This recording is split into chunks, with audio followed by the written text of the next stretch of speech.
বাসিন্দাদের দীর্ঘদিনের সমস্যার সমাধানে এবার উদ্যোগী হল জেলা পরিষদ। সোমবার কালুচিনি ব্লকের হ্যামিল্টনগঞ্জের একাধিক এলাকা পরিদর্শন করেন জেলা পরিষদের সভাধিপতি ও বাস্তুকার।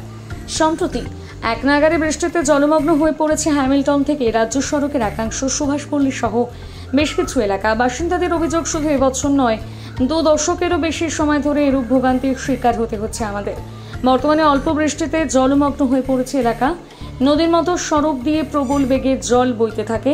এ নিয়ে সম্প্রতি বাসিন্দা ও তৃণমূল বিজেপি 2 দলের নেতৃত্বের তরফে মার্চ পিটিশন দেওয়া হয়েছে। আজকে এখানে পরিদর্শনে আসলেন, কি দেখলেন এখানে?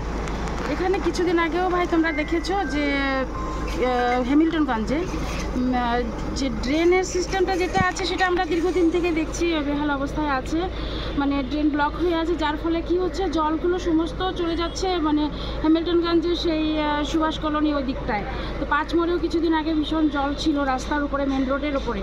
আজকে আমরা সেটা ইঞ্জিনিয়ার সহ এসেছি দেখতে যে কোথার থেকে সূত্রপাতটা, এটা কোনখানে ড্রেনটা আটকে আছে সেগুলো সম্পূর্ণ দেখলাম আমরা।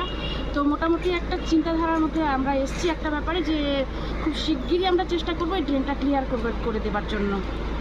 মানে যেটা জলের সমস্যা ছিল সেটা সমাধান হতে পারে, যেভাবেও চেষ্টা করছি আমরা এই সমস্যাটা সমাধান করতে। কারণ এখানেও আমরা প্রচুর লোকের সঙ্গে কথা বললাম, যাতে একই অবস্থা, এখানে ড্রেন ফুল হয়ে গিয়ে কী হয়, বাড়ির ভেতরে জল ঢুকে যাচ্ছে। এগুলো দেখলাম, আমরা দেখছি আগামী দিনে কীভাবে সমস্যা হচ্ছে।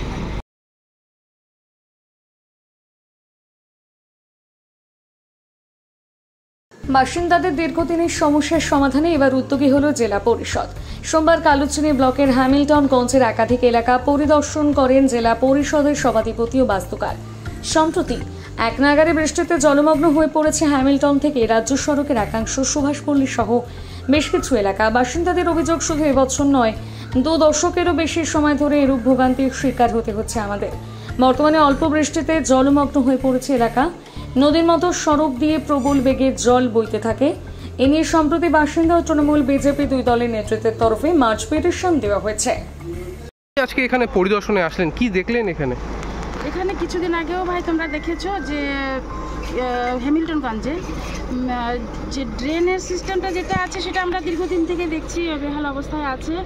মানে ড্রেন ব্লক হয়ে আছে, যার ফলে কি হচ্ছে, জলগুলো সমস্ত চলে যাচ্ছে মানে হ্যামিল্টনগঞ্জের সেই সুভাষ কলোনি ওই দিকটায়। তো 5 মোড়েও কিছুদিন আগে ভীষণ জল ছিল রাস্তার উপরে, মেন রোডের উপরে। আজকে আমরা সেটা ইঞ্জিনিয়ার সহ এসেছি দেখতে যে কোথার থেকে সূত্রপাতটা, এটা কোনখানে ড্রেনটা আটকে আছে সেগুলো সম্পূর্ণ দেখলাম আমরা। তো মোটামুটি একটা চিন্তাধারার মধ্যে আমরা এসেছি একটা ব্যাপারে, যে খুব শিগগিরই আমরা চেষ্টা করবো এই ড্রেনটা ক্লিয়ার করে দেওয়ার জন্য।